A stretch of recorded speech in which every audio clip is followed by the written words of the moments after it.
pengawasan orang asing atau Timpora. Itu yang melibatkan seluruh instansi, gitu kan.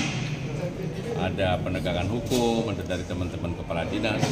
Gitu kita bentuk Timpora. Alhamdulillah di Kepri tingkat provinsi kita udah bentuk, di tingkat kabupaten kota juga oleh kantor imigrasi sudah dibentuk, dan sampai dengan kecamatan seperti di Batam. Itu untuk pengawasan orang asing, karena kita perlu kolaborasi, perlu sinergi.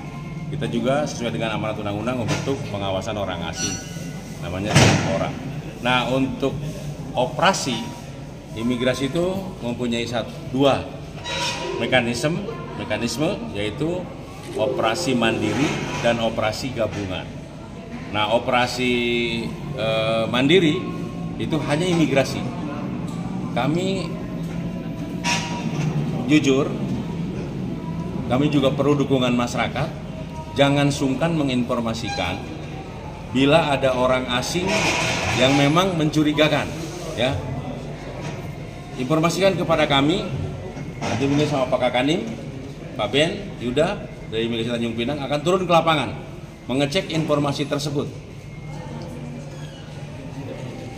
Operasi mandiri itu ada dua hal, satu administrasi sebagai dasarnya, misalnya orang ini kok nggak memperpanjang izin tinggal nih, orang ini overstay nih, pasti kita cek on the spot, pasti datang ke perusahaannya, datang ke hotel, mencari melalui media-media saluran-saluran teman-teman di seluruh Indonesia, teman-teman aparat penegak hukum, kita lagi nyari orang ini nih, di data kami dia OS, itu melalui berdasarkan data administratif yaitu kesisteman.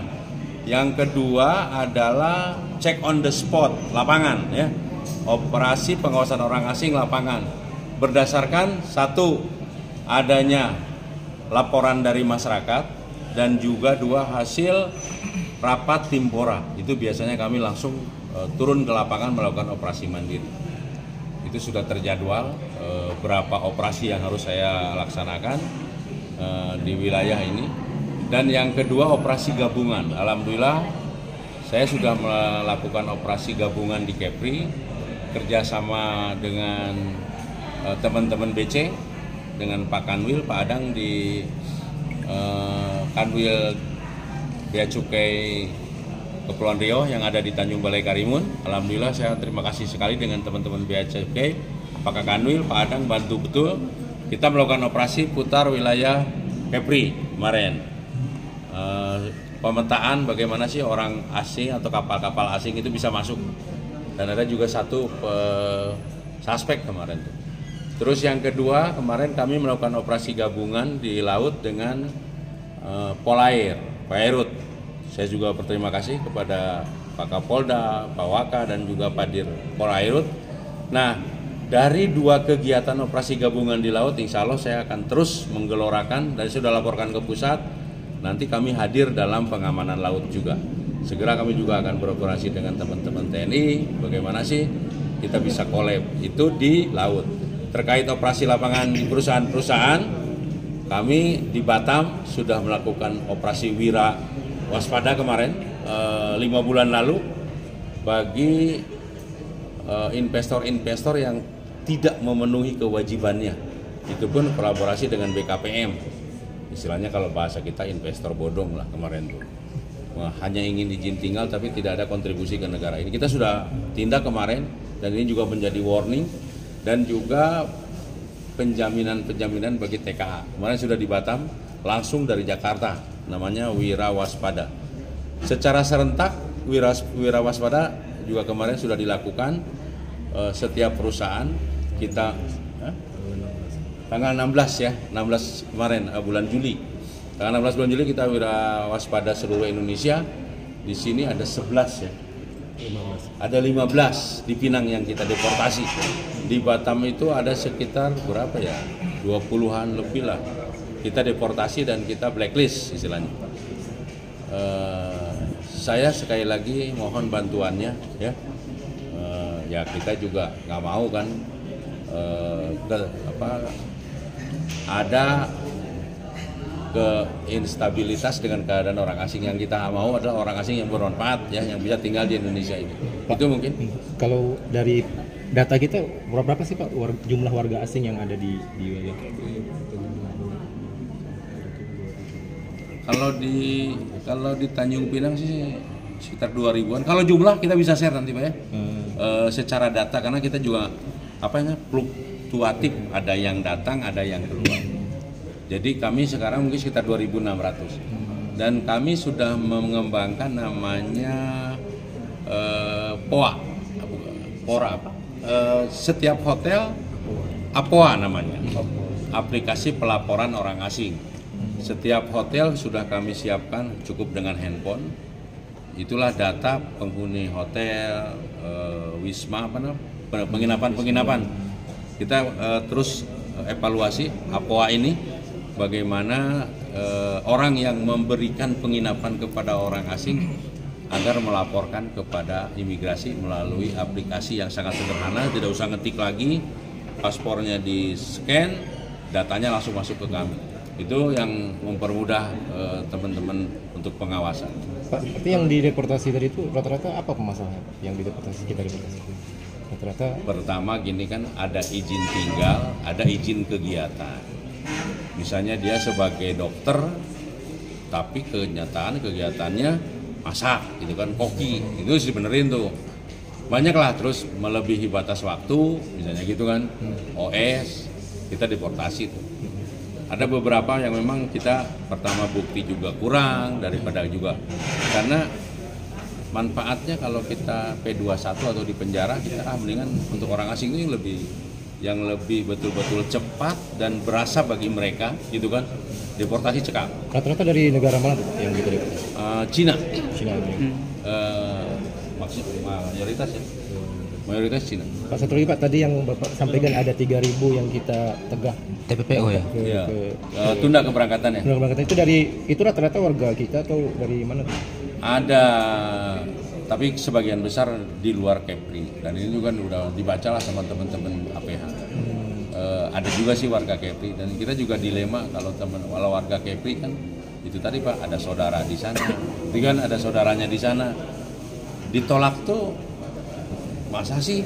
Nah, tapi kami tetap melakukan penolakan, akhirnya ya gitu Pak. Yang kita ingin sekarang tuh meluruskan untuk warga Kepri. Ini Pak Gubernur juga sudah menjadi perhatian untuk warga Kepri, nanti akan dibantu terkait keberangkatannya supaya sah. Pak, itu mereka berarti modusnya memang mau berangkat ke Kamboja atau Malaysia atau? Ada dua, ada Kamboja, itulah korban sindikatnya. Karena kan banyak korban itu sekarang di Kamboja, Z generation, kaum generasi muda yang maunya instan, gitu kan, mudah, dia kena tipu lah. Di sana padahal kerja 20 jam, gajinya nggak jelas, gitu kan. Nah itu juga menjadi warning kalau punya anak mau berangkat ke luar negeri, bener nggak dia perekrutannya, gitu kan, melalui PJTKI yang sah nggak? Karena sekarang banyak berangkat melalui Singapura, Kamboja, dan ke Malaysia pun sama. Ada dari Medan, ada dari Dumai, kan banyak pelabuhan-pelabuhan. Di sini pun ada dari Pinang, dari Batam, dari Tanjung kan nggak ada. Pak, itu gimana kita mengetahui mereka itu mau berangkat? Ya komunikasi. Apalagi dari luar Jawa. Dari luar Jawa, mana domisili Batamnya? Biasa teman-teman bilang begitu. Oh, saya baru datang mau bikin paspor, pasti kita tolak. Itulah, daripada mereka jadi korban, mendingan kita tolak. Ya, itu namanya operasi Wira Waspada Pengawasan Orang Asing, itu untuk seluruh Indonesia, melaksanakan serentak, dan kita di kantor imigrasi Tanjung Pinang melaksanakan operasi itu ke PT Baik.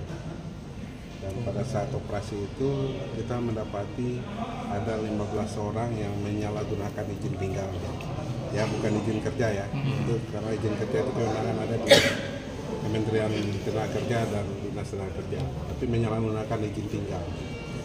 Dan kita STP paspornya, dan kita adakan pemeriksaan kepada 16 orang tersebut, dan keputusannya harus dideportasi. Dan pada tanggal 24, 10 orang kita deportasi melalui Bandara Internasional Soekarno-Hatta Tangerang, dan 5 orang kita deportasi melalui Pelabuhan Seribu Natuna dari Malaysia. Ke 10 langsung ke Cina. Semua warga negara Tiongkok. Oh, Tiongkok. Sekalian selain PT Bay Pak, ada PT lain Pak yang di ini? Nggak ada. Kita waktu itu fokus tanggal 16 ke PT Bay. Ada berapa banyak Pak yang di sana TKA di PT Bay itu tadi ya menurut data yang ada 2.600. Tetapi itu kan ada yang datang, ada yang pulang, jadi data pastinya. Karena kalau orang pemegang izin tinggal kunjungan, itu pulang tidak ada berkewajiban lapor ke kita. Jadi itu selesai kerja 1 minggu, 2 minggu, boleh pulang. Tapi kalau pemegang ITAS, izin tinggal terbatas, itu kalau dia mau yang bersangkutan kontraknya habis, baru wajib lapor ke kita. Jadi izin terbatasnya berapa lama? izin terbatas itu bermacam-macam, ada 1 tahun, ada 2 tahun, ada 5 tahun.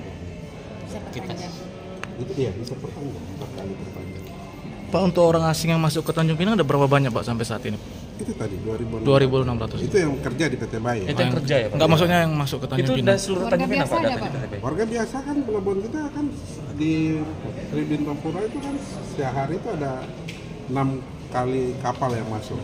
Itu 3 dari Malaysia, 3 dari Singapura. Tapi kalau minta data nanti saya kasih data. Oh, gitu. Statistiknya lalu lintas orang yang masuk melalui Tribun Pura. Sekarang sudah 100% pelayanan paspor melalui aplikasi mobile paspor. Jadi aplikasi mobile paspor itu seperti ibu ini mau ajuin permohonan paspor itu melalui handphone aja, buka aplikasi, masukin data-datanya, upload data sendiri, dan dia menentukan waktu sendiri kapan mau datang ke kantor imigrasi, jam berapa, datang sendiri. Nah, pada saat datang nanti kan ada SOP yang harus berjalan, sini harus ke CS dulu, dapat nomor antre, baru ke petugas untuk pengambilan foto dan biometrik dan wawancara. Jadi pada saat wawancara itu yang nanti ditemukan apakah orang ini urus paspor untuk keperluan apa. Nah, kalau pada saat wawancara yang bersangkutan diketahui mau bekerja secara ilegal ke Malaysia atau Singapura, itu langsung kita serahkan ke seksi lain, seksi Inteldak, intelijen dan penindakan untuk buat berita acara pemeriksaan, ada berita acara pemeriksaan, berita acara pendapat, ada keputusan kepala kantor. Jadi kita tidak menggantungkan yang bersangkutan, kita memberikan kepastian hukum bagi dia bahwa paspor kamu permohonan kamu kami menolak karena ada indikasi kamu mau bekerja sebagai TNI ilegal di Malaysia. Berapa Pak yang udah kita tolak Pak? Untuk bulan Agustus saja sudah 55. Agustus. Tahun 2025 dari Januari sampai Agustus berapa, sudah 25 orang yang kita tolak. 55 55 yang kita tolak.